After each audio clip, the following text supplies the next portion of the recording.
มา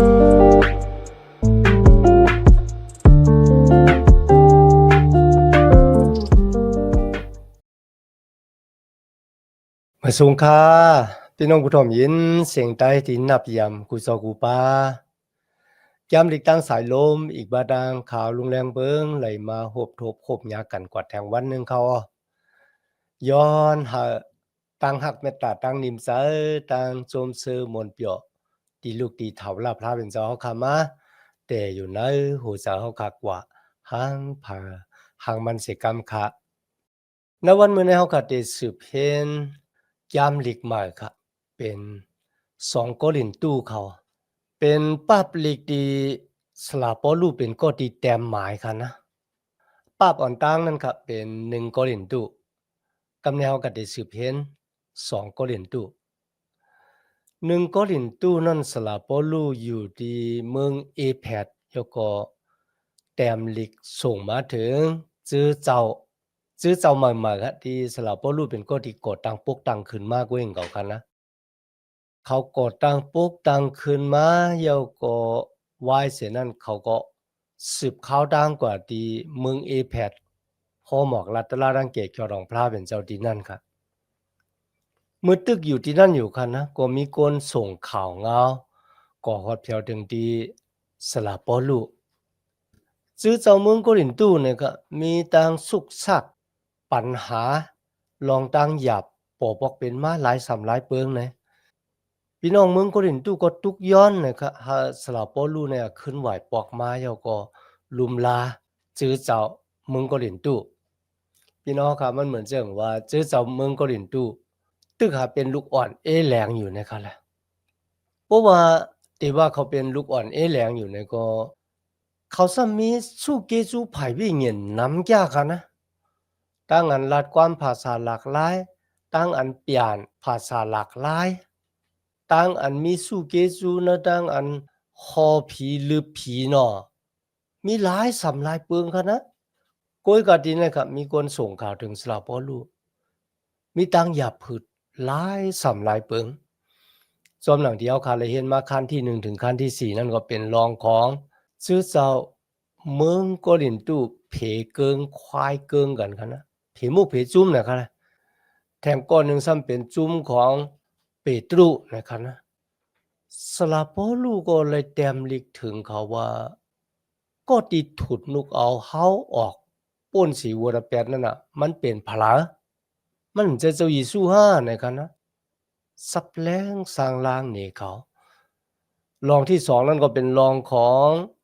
กามาตั้งศึกสำกามาคันนะรองที่3อะคาน8ถึงคาน10นั่นก็เป็นรองจับแสงอันดังๆกินดังย่ำเพราะว่าเขาก็ซื้อเนื้อวัวที่เขาหลู่เหย้านะครับนะที่เขาหลู่คุณพี่คุณสางเนี่ยเข้ามากินเนี่ยจ่องมันพิษจนน่ะมาถึงคาน11ถึงคาน14นั่นก็ลาถึงลอกลายในตั้งอันเฮ็ดบัดกู้ก่อยพระเป็นเจ้าเนื้อเกี้ยงปีกหมันมันมีปักเปิงค่ะนะเจ้าว่าแต่ป้อยเจ้าเนี่ยพลาใครแต่เมื่อไรก็แต่กว่านั้นเจ้านะครับคาน15 16ก็ลาถึงตั้งอันเจ้าเยซูลูกกระดังตายขึ้นลิบมานั่นน่ะเป็นรองลำรองที่สุดในเขาคาไลหันว่าจื้อเจ้าเวงโกลินตูเป็นจื้อเจ้าดีตึกเป็นลูกอ่อนมันเหมือนเจ้าว่าลูกก้นหลอมหลูลุ่มลานั่นคันเนาะที่แต่งในวันเหมือนในคณะเขาก็หันว่าจื้อเจ้าหลายจื้อเจ้าว่าจะเป็นเมืองหลายคณะก็ยังตึกมีปุ่งหางเหมือนเจ้าหนังจื้อเจ้าเมืองเกาหลีตู้อยู่เหมือนกันตึกมีปุ่งหางเหมือนเจ้าหนังจื้อเจ้าเมืองเกาหลีตู้คณะมีตั้งสุกซักหลายส่ำหลายเปิงปอเป็นมาที่นั่นสลาโปลูอยู่เมืองเอแพดแต้มลิกส่งถึงจื้อเจ้าเวงเกาหลีตู้ยาวก็แกลิดลองตั้งสุกซักที่ปอปอกเป็นมาในเมืองนั่นค่ะพี่น้องค่ะลีอามหนานั่นก็คนเมืองก็เห็นตู้ค่ะนะพี่น้องที่อยู่มาตำเสนจุยสุที่มาอยู่ก็เปิดตั้งอันสลับบ่รู้ฮอลาตะลาดังเกตจอดเนี่ยเขามีทั้งทางพิษเนอสลับบ่รู้ค่ะนะสลับบ่รู้เนี่ยตัวเนาะมันน่ะฮอลาตะลาดังเกตจอปุนดาหาอาเกียวปุนดาตัวเจ้าเก่าเนี่ยมันไม่ใช่เรื่องนั้นค่ะนะสลับบ่รู้ก็เหตุการณ์หังโกยค่ะนะ เย็บโมกาเนาะปอยอก็ขายไรเงินมาก็ออกก็ฮอลัดลาดังเกจอดพอดีว่าสลาบอลูฮอดลาดังเกจอดปุนดาเกียวตูเจ้าเก่ามันก็มจาพอดีว่ามจาเนี่ยในแกมดีก็มีไว้ว่าวัวที่มันตึกหาเหยียบเขานั่นก็ควายที่มันเหยียบเขาเนี่ยอย่าไปเอาซ่องเอาเป็ดเนี่ยกว่าซุปปากมันซุปซบมันปันกินเพิงเนี่ยกันนะ คนที่เขาหมอกลัดลาดังเกจช็อตเนี่ยเขาก็รู้เลยฮับเอาอากิวในดังอันฮอตลาดังเกจช็อตกุยก็สลับบอลูมเฮ็ดกันนะหรือสินั้นก็เขาทางเลขรู้หลายว่าด้วยเนี่ยสลับบอลูเนี่ยมันเป็นคนอ่อนๆพอย่อซื้อเจ้าเมืองก็ดินตู้คันนะกว่ายุกยองสลาดที่มาฮอตลาสลาดที่เป็นก้นมักมีเนี่ยกันนะสลาดที่ลาดไล่ใครจ้างเนี่ยกันแหละเขาป้ากันอ้ามเยาก็ทางเลขรู้หลาย สลับพอลูกค่ะพี่น้องค่ะสลับพอลูกก็ซับแรงสร้างล่างนี้เขาหลายสำหลายเปิง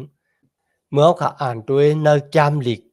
หนึ่งก็หลินตู้กันนะเขาขัดติเลยหันในร้องได้จื้อสองมึงก็หลินตู้ก็คาหตูของสลับพอลูกเนี่ยค่ะคืนเมื่อจูเขา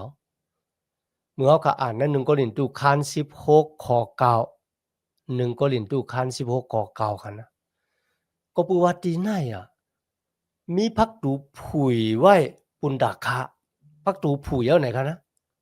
ผุยไว้กวางน่ะปุนดาสลับปลูเตฮอลัดลาดังเกจอดยก็เตมีโกนที่มาหาบ่ดังเกจอดนำน่ะกุยกันเนอขิงเดียวกันโกนที่เปิ้เฮเปิ้คัดตลาดังเกจอดก็มีเนี่ยสลับปลุ่มจังมือจูเขาค่ะที่ไหนกันนะสลับปลุส่งพังมือขนาดไหนติตู้ค่ะหาติตู้เอาลิกหนึ่งก็ลินตู้เมื่อส่งถึงจื้อเจ้าเยาก็สลับปลุก็ป้าทาปติตู้มาเนี่ยติไลข่าวเงาอันลีว่าจื้อเจ้าเมืองก็ลินตู้เปลี่ยนชื่อหนังเว้ยกับคำหู้เหมือนกันคณะวัดที่เป็นข่าวเงาลีเนี่ยข่าวเงาเจ้าพี่น้องจื้อเจ้าเมืองก็ลินตู้ตีหับคำเนี่ยนั่นก็ติดเทียงแปดยามก็ลินตู้ผืนลีกที่เขาส่งมือกันนะป้าหึงจะมาค่ะสลับบลูดังตีโมเสก็ป้ากันค่ายกว่าที่เวงทะลอกันนะเมืองทะลอตรูอัสนะครับก็ป้าอยู่ที่นั่นก็ที่ตู้ก็ไม่มาเนี่ยวายเสร็จนั้นเขาก็ลงกว่าที่มากี่ตอนนี้พี่น้องค่ะอ่านด้วยนะ2โครินธ์คาน2ข้อ12-13กันนะ2โครินธ์คาน2ข้อ12-13เมื่อสลาปอลูดังที่โมเสกว่าถึงที่เมืองฟิลิปปีครับที่ตู้ขึ้นไหวปอกมาจูเขาแล้วก็เอาข่าวลีมาลัดเนสลาปอลูเนี่ยก็แหละข่าวลีจึงก็ล่ะว่าเนี่ยจึงจื้อเจ้าเมืองก็ลินตู้เมื่อไรอ่านพื้นลีกพื้นในสลาปอลูเฮาเขาแกลิดอำว่าได้เป็นตั้งอันเพเกิงควายเกิงอำว่าได้เป็นลองศึกสำกามมาลองตั้งกินตั้งย่ำฮะปักเปิงนะตั้งอันเฮ็ดวัดกู้ก่อยพระเป็นเจ้าเนี่ยเขายุ่มยำตั้มเจอยก็เขากำช่างซ้อมหนังตีสลาปอลูสั่งสอนเขามันเป็นข่าวลีแท้ๆค่ะนะตีแน่ในเมืองฟิลิปปินส์เนี่ยค่ะนะสลาปอลูขึ้นนางลงยก็แต้ม2โกลินตู้เนี่ยส่งถึงเจ้อเจ้าเมืองโกลินตู้แทงปอกหนึ่งเขาที่แต่มันค่ะที่ในยาม2โกลินตู้ผืนลิกปาบในค่ะนะเขาเตเพคานมันเหมือนเจ้าหนัง1โกลินตู้ในมันเพมไรค่ะนะก็เบอร์สังบ่เนี่ยจึง2โกลินตู้เนี่ยกำหนำเนี่ยมันเหมือนเจ้าสลาปอลูผุยตูเจ้าเก่าผุยปยาตูเจ้าเก่าในผืนลิกปาบในค่ะนะเขาคาฮู้จักสลาปอลูนำมาได้ว่าจุตะสักต้านเขาเป็นจึงเนื้อตั้งอันหับถ้ำนาการพระเป็นเจ้าแล้วก็มือเขาตุกข้าคานจะ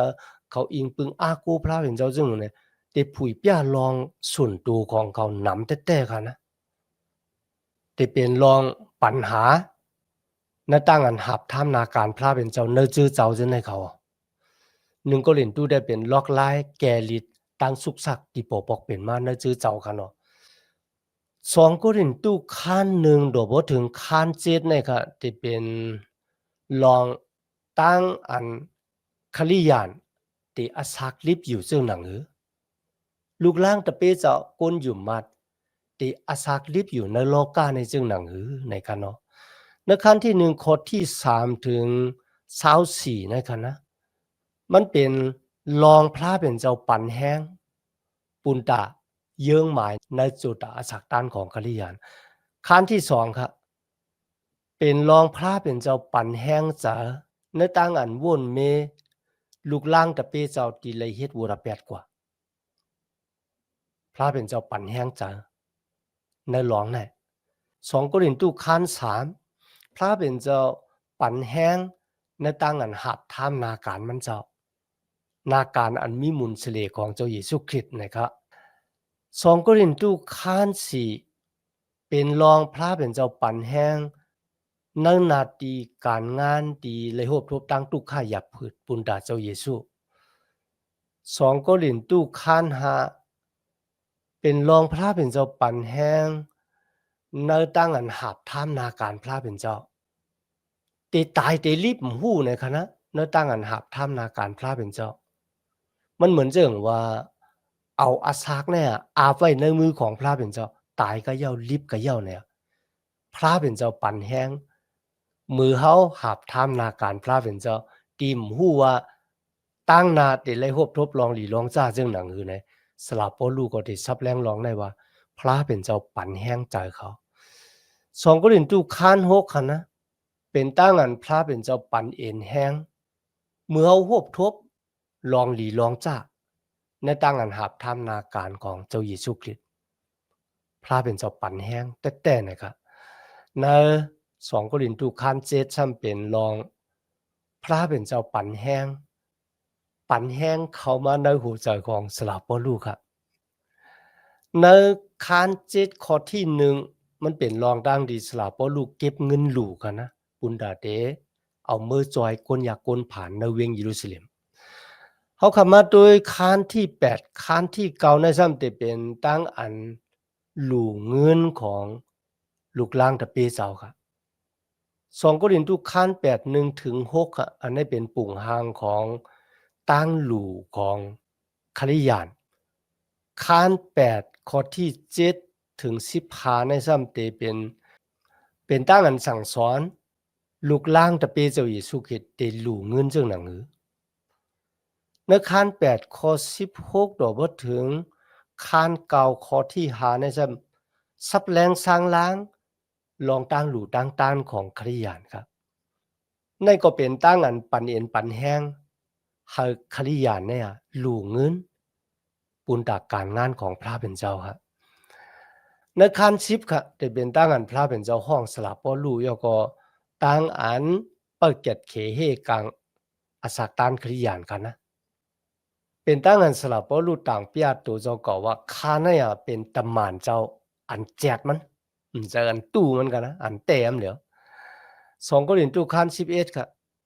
สลับปอลูให้เจอเจ้าโครินธ์นะแจกเชด้วยในขั้นที่12ครับอันนี้ซ้ำเป็นตั้งอันสลับปอลูเปียเนตั้งอันมันเนี่ยเป็นตำมานเจ้าครับ2โครินธ์ขั้น13ข้อที่1ถึง10อันนี้ซ้ำเป็นตั้งอันสลับปอลูหับท่ามนาการครับในขั้น13ข้อ11ถึง14ครับนะอันนี้เป็นโหคูบตั้งอันเป็นตำมานเจ้าของสลับปอลูเขากำเนิดเขาก็ได้10ด้วยกว่าซ้อมกันร้อยๆคันนะ2โครินธ์ขั้น1ข้อที่1ถึงข้อที่3เอา3ข้อไว้ครับมื้อนี้ครับนะเก่าปอลูก็เป็นตำมานเจ้าเยซูคริสต์อันเป็นจอมอันโลพระเป็นเจ้าอีกตั้งน้องเฮาตีมอเสมีลิกปันถึงจื้อเจ้าอันมีกติเวงกอลินทูอีกตั้งโกนเจ้าพระอันอยู่กันในเมืองอาขายะตั้งเสียงตั้งหลวงเฮาปอเฮาข้าพระเป็นเจ้าอีกตั้งเจ้าพระเฮาเจ้าเยซูคริสต์ปันเกซูตั้งนิมติสูเสกำลวยสลาปอลูต่างเกซูพระเป็นเจ้าข้อที่3อ่อนกันยองโยต่างเกซูพระเป็นเจ้าอันเป็นปอเจ้าพระเฮาเยซูคริสต์ปอเจ้าอันมีใจกรุณาซ้ำเป็นพระเป็นเจ้าอันปันแห้งให้ใจศักษา กูเจ้อกูเปิงนั่นตาเฮามื้อนี้เฮาก็ได้เห็นกว่าซ้อมกัน3รองนะครับรองที่1สละบ่รู้ต่างเปียว่าพระเป็นเจ้าเป็นผู้ที่เลิกเก็บเขาเฮาเป็นตำมานเจ้ารองที่2ค่ะนะจื้อเจ้าเมืองโกลินตู้เป็นจื้อเจ้าของพระเป็นเจ้ารองที่3นั่นก็พระเป็นเจ้าเป็นพระเป็นเจ้าที่ปันแห้งษาหลีป้าจ๋าค่ะนะสละบ่รู้แต้มถึงจื้อเจ้าเมืองโกลินตู้อันนั้นเป็นพื้นที่2ค่ะนะว่าข้าบ่รู้ก็ที่เป็นตำมานของเจ้าเยซูคริสต์จอมหนังอโลของพระเป็นเจ้าและที่โมเสสน้องของเฮายืนถึงจื้อเจ้าของพระเป็นเจ้าที่เมืองกอลินทูและลูกล้างตะเปเจ้าที่อยู่จอดตัวกว่าในอาขายะที่ว่าในก็ไลกันเนาะพี่น้องค่ะเขาฮู้ตัวดีว่าก็ที่เลือกต่างเขามาเฮาเป็นตำมานเจ้าเนี่ยมันเป็นพระเป็นเจ้าก็เพราะฉะนั้นเขาลาดว่าพื้นลิกดีกว่าถึงพี่น้องเนี่ยมันเป็นพื้นลิกก็ที่พระเป็นเจ้าต่างไว้เฮาเป็นตำมานเจ้าเฮาเป็นผู้ต่างตูของมันเจ้าติเดียวตลาทางเกกชอดโตขอดไปเอาถึงโกนตังกำผาลงเนี่ยเขาปันมุนสเลตูเจ้าก็ว่าข้าเนี่ยเป็นก็ที่พระเป็นเจ้าเลือกต่างเฮาเป็นตำมานของมันเจ้าเนี่ยเขาหรือเช่นนั้นก็เขายุคต่างที่โมเสสนี่ค่ะนะยุคขึ้นมาเฮาอยู่ในจันเดียวกันดังเขาเขาฮ้องว่าที่โมเสสน้องของเฮานะครับพี่น้องค่ะเกียกยากค่ะนะลูกหลางตะเปเซาหนังกันแน่มาดกันเป็นพี่น้องกันนะก้อยก็มีปอกหนึ่งสละบ่รู้ว่าที่โมเสสเป็นลูกไผวิญญาณของเขาในเขาที่ลำลองนั่นก็เป็นเขาหมอยุคต่างเปิ้นขึ้นมาเฮาเปงกันดังเขาคั่นนะไลเต็กเฮาแต้มเลยเสเขาค่ะสละบ่รู้แต้มถึงมึงก็ลิ้นรู้ว่ายืนถึงจื้อเจ้าของพระเป็นเจ้าพี่น้องค่ะสละบ่รู้ไลลาดว่าจื้อเจ้าเมืองก็ลิ้นตู้เนี่ยข้าเป็นก็ที่ก่อตั้งปกตั้งมามันเป็นจื้อเจ้าของข้าแน่เขาเลยลาดจึงหนังไหนคะนะกุ้ยก็หวังว่าเขาก็ใกล้ๆเลยยินเสียหวังป้าคันนะจื้อเจ้าของเฮานะจื้อเจ้าของข้าที่ไหนจื้อเจ้าของข้าวานไหน พี่น้องค่ะที่ไหนสลาบ่รู้หัดลาดกะลุยดังที่เขาเป็นก็ที่ก่อตั้งปกตั้งจื้อเจ้าเมืองก็ดินตู้ขึ้นมากันนะเขาลาดว่ามันเป็นจื้อเจ้าของพระเป็นเจ้าสูดังหลายเป็นจื้อเจ้าของพระเป็นเจ้าสูดังหลายเป็นก็ที่เจ้าเยซูคริสต์ซื้อมาโดยเลือดญาติของมันเจ้ามันนำเจอค่าไหนคะนะที่ซื้อสู่เจ้ามาก้อยก็มันเป็นเจ้าเยซูคริสต์ที่ซื้อสู่มาโดยเลือดญาติของมันเจ้า ณวันเหมือนในเฮาก็ทั้งหลายก็แล้วก็นั่นน่ะเฮาเป็นชื่อเจ้าของเจ้าเยซูคริสต์เพราะว่าเจ้าเยซูซื้อมาด้วยเลือดเลือดของมันเจ้าบ่ไหนจังนั่นมันป้องว่าลูกหลางตะเปเจ้าคนที่อยู่มาตำจะในเจ้าเยซูเนี่ยอำเจ้าเป็นคริยานที่มีกาขันปอปออำเจ้าคริยานกาขันปอค่ะนะเป็นคริยานที่มีกาอย่าขันหลงแท้ๆก็เบอพระเป็นเจ้าทูตเอาเฮาลุยเลือดเมียดของเจ้าเยซูคริสต์เฮาจะจื้อเจ้าของคนคนนั้นคนคนนั้นกุ้ยกับเฮาเป็นจื้อเจ้าของพระเป็นเจ้าที่มีวิญญาณหมดจังของพระเป็นเจ้ามากิงวาบอยู่ในตัวเฮาค่ะต่างที่จูพระเป็นเจ้าแต่ในวันเมื่อใดกันนะพระเป็นเจ้าเลือกเข้ามาทันนะหรือฉะนั้นก็สลับบ่รู้เจอว่าพื้นลิก1โกรินธ์2โกรินธ์ในกันนะปูนตากวนเมืองโกรินธ์ก็เหมือนจะกะกุยกะมันเป็นปูนตาโกนกูก็ที่เป็นลูกหลางตะเปพระเป็นเจ้าที่อยู่มาตำใจในเจ้าเยซูคริสต์กะสำหรับบ่รู้เลยแต้มไว้ที่ไหนว่าย้อนหากุ่งเกจูและตั้งนิมจาที่ลูกที่พระปอเจ้าของเฮามาและลูกเจ้าเยซูคริสต์มีที่สู่ดังหลายเสกำรวยในข้อที่2ในกันนะ เมื่อละถึงพระปอเจ้าเนี่ยอันนั้นมันเป็นอสร้างอาตานของพระเป็นเจ้าที่ว่า3ป้าเป็นสู่เหลียวพระคันนะย้อนกัน3ข้อ16ก็เบอพระเป็นเจ้าหักกลโลกี่โลกาในหน้าลงหลางเลยจังไรปันลูกเจ้าอันมีป้าเหลียวเนี่ยที่ว่าพระปอเจ้ามันเป็นอสร้างอาตานแท้ๆใน3ป้าเป็นสู่เหลียวพระในกันนะมันเจ้าหักเขากุ้ยกะตั้งเกกช็อตนั่นน่ะเฮาไหลมาก็เปอตั้งหักของพระเป็นเจ้ากันนะในสมัยแก้มเรียกว่าเฮาไหลมาก็เปอกุ่งเกซูพระเป็นเจ้ากุ่งเกซูนั่นฮะมาตั้งโซเยซูคริสต์กันนะในเอแพดคาน2ข้อที่8ค่ะเนาะที่สุดังหลายเลยครับตั้งเกกช็อตนั่นเนี่ย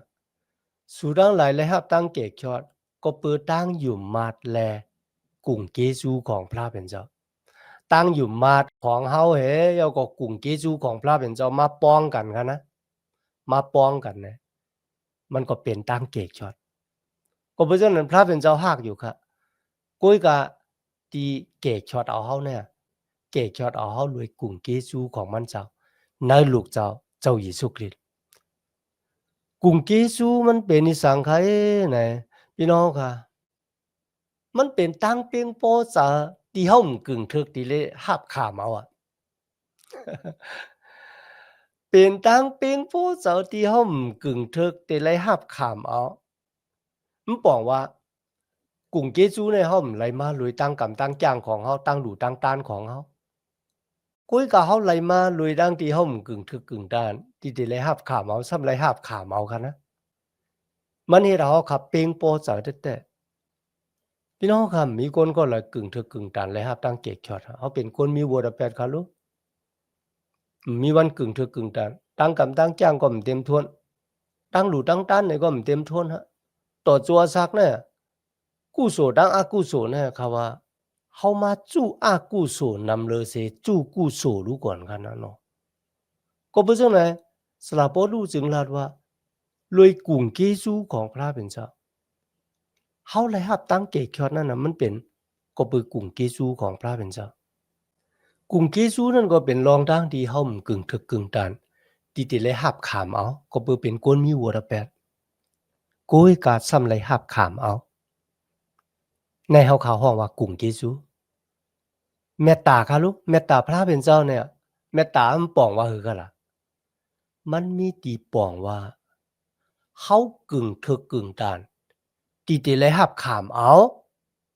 โกยกาซ้ำอ่ำตับโลรับขาม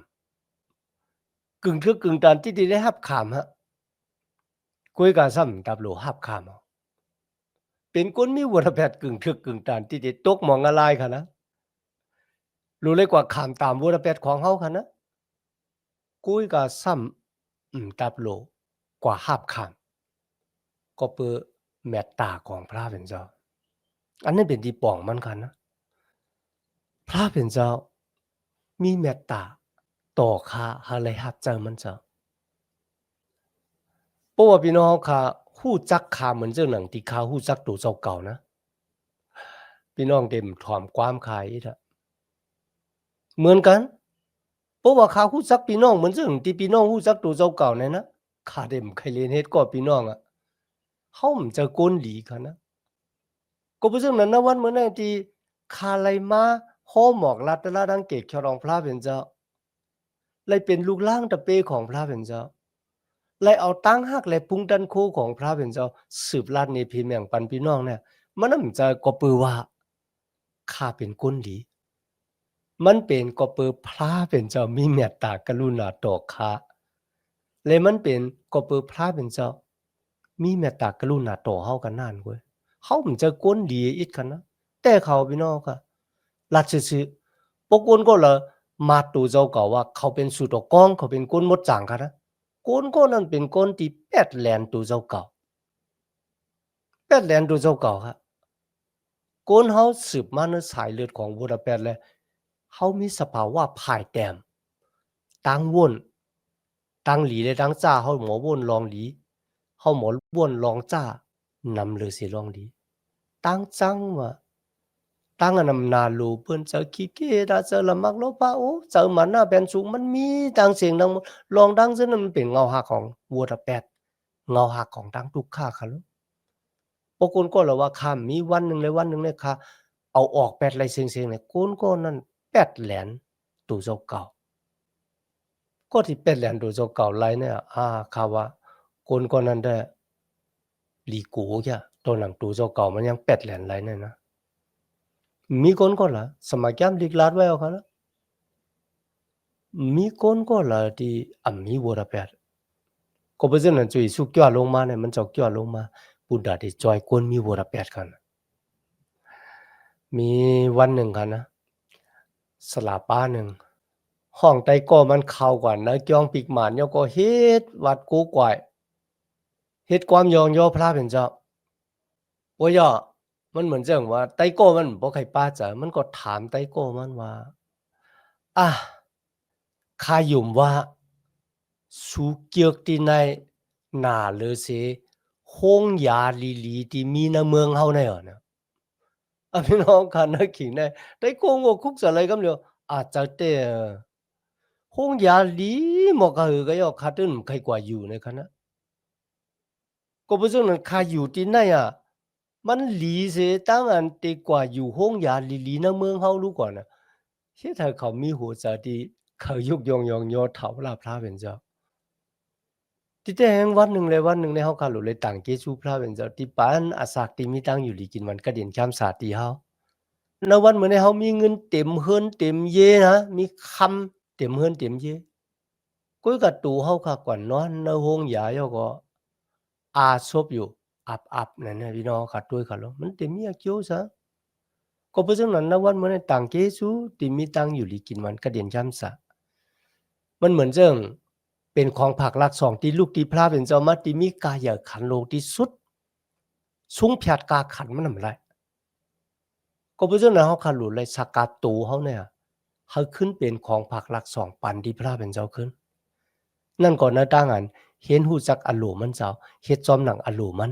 และเฮ็ดหาอลูมันเจ้าอ่องอย่างนั้นสุดตาสาของเขาค่ะตั้งกี้สู่พระเป็นเจ้าเป็นรองหมานแม่นสิเจ้าแต่ค่ะนะ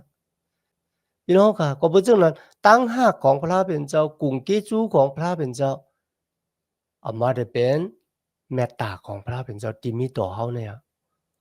อย่าให้มันสุดเสียงกว่าที่เฮาก้อยกะเฮาค่ะสักกะตูเฮาค่ะหาบตามนาการมันเจ้าจอมหนังมันเจ้ามีอโลเขาใจทรงตือในอาสาของเฮามือตึกอาสักลิบอยู่ในโลกาน่ะหรือสินั้นกะกันนะพระเป็นเจ้าป้าเนี่ยเป็นพระเป็นเจ้าที่ปันแห้งใจเขาแต่ข้าพี่น้องค่ะณวันมื้อนี้ก้นหลู่แห้งจังแต่ว่ากันเดียวค่ะนะวางก็กว่าหาแห้งจัที่ยาเมากำวางก็กว่าหาแห้งจัที่สลาวะกว่าหาแห้งจัที่นั่นที่ไหนวะกุ้ยกะที่ไหนนะสมัยจำเด็กมีไว้ว่าพระเป็นเจ้าเป็นแห้งใจของเฮาค่ะกุ้ยกะที่ไหนค่ะสมัยจำเด็กพระเป็นเจ้าเลยแต้มหมายลองดีจุยสู้ลาดไว้ค่ะนะ ความว่าตั้งอันปั่นแห้งจังเนี่ยที่แต่มันคาก็บ่เกี่ยวความกลิกอหยังก็คะนะกุยกะที่ไหนมันเหมือนจังมันมีอธิแปรลีคะนะตั้งอันปั่นแห้งจังเนี่ยความกลิกห้องว่าพาราคะเลโอพาราคะเลโอค่ะนะมันมีที่ปองว่าห้องมาอยู่จำฮะห้องมาอยู่หิมเฮาเนี่ยก็แหละ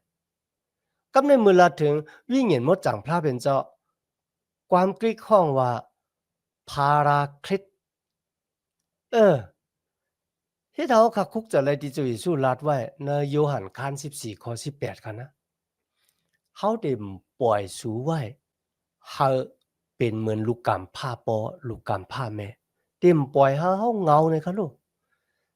โยหันคาน16ข้อ7จะมีไว้ว่าที่เฮาได้ออกโลกานั่นเมื่อจูพระปอเจ้าค่ะนะที่จุยสู้รัดจังไหนตะเปจอมบ่พร้อมก็บัวจุยสู้เลยฮอทามันจะได้เลยกว่าขามตอกซับตายในสลักว่ามือ3ปอกันเนาะมือจุยสู้รัดว่า ตีเฮาเตเมื่อจูพระปอเจ้าเนี่ยนะมันติเป็นอาเกียวบุญดาสูปอเฮาเมื่อบ่ได้จึงวิเงียนมดจางเจ้าก็เต็มจางลงมาอยู่ลุยซ้อมสูก็เพราะฉะนั้นนะวันเมื่อไหนคะนะก็ติปันแห้งจากเฮานั่นน่ะมันจะยามันจะยาเมากำมันจะโกนก้อยก็เป็นวิเงียนมดจางของพระเป็นเจ้าที่พร้อมอยู่ดาเสปุนดาได้ปันแห้งจากเฮาแต่เขาพี่น้องค่ะเพราะว่าวิเงียนมดจางพระเป็นเจ้าที่เจ้าเยซูส่งมานั่นน่ะมีอยู่รวยจอมเฮาครับบ่เนี่ยจังมันจะติปันแห้งจากจึงคั่นล่ะ1เฮาขาดเต็มมีตังวนจะใครจะว่าข้าน่ะยะมีผาหักมีผาโลมีอาเกียวอีสังเนี่ยจากเฉพาะမျိုးในเต็มมีนะจุดตาสะของเฮาเต็มเหงาเฮาเต็มเศร้าหรือสินั่นกะมือไหลหบทบตั้งตุกข้าหยาบเผิดคานจะวิ่งเห็นมดจังเจ้าแต่เอาตั้งกูดีอยู่นะหูจะเฮาในออกกว่าวิ่งเห็นมดจังเจ้าติปันแห้งเจ้าว่าพระเป็นเจ้าอุปึงกำผ่านลิ้นเมืองในอยู่หน้าอาสาของตั้งอันมีอาสากูสำกูเปิงในอยู่ในองค์มือของพระเป็นเจ้าอีกบาดังล้มถวยจะเข้าล้มถวยจะออกของโกนการมีดังเสียงดังหลงไหนวิ่งเห็นมดจังจะติปันแห้งใจซึ่งนั้นก็เพราะฉะนั้นในวันเมื่อไหร่คะนะเมื่อเขาอ่าน2โครินธ์ในเฮาคาไหลหันว่าพระเป็นเจ้าเป็นผู้ที่เลิกเก็บเลิกต่างถ้าเฮาเป็นคนที่หักทำนาการพระเป็นเจ้าสลาปอรู้ว่าพระเป็นเจ้าต่างค่ะอันที่2ค่ะเฮาค่ะเป็นเจื้อเจ้าของพระเป็นเจ้าจะเจื้อเจ้าของโกนจะอีสุดถุดนูของเฮาลุยเลือดแมดของมันเจ้า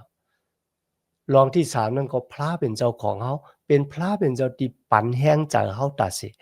รวยดังอันเฮาวิ่งเห็นหมดจังเจ้ามาอยู่รวยจอมเฮาเป็นจ้องปิกมันที่มีวิ่งเห็นหมดจังพระเป็นเจ้ากิ้งว่าอยู่ณอาสาเขาในเขามีดังนั้นตั้งเกจูพระเป็นเจ้าที่มาเฮียนแก้มดีกว่าจอมกันในวันมื้อนี้ค่ะอาเกียงเฮาค่ะสุดยอดย้อนหาตั้งหักเมตตาตั้งนิมสาตั้งจมซื้อมนเปียวที่ลูกที่เฒ่าลาพระเป็นเจ้าเขามาแต่อยู่นะหูเจ้าเฮาคักกว่าหังผาหังมันสิกรรมค่ะมาสูงค่า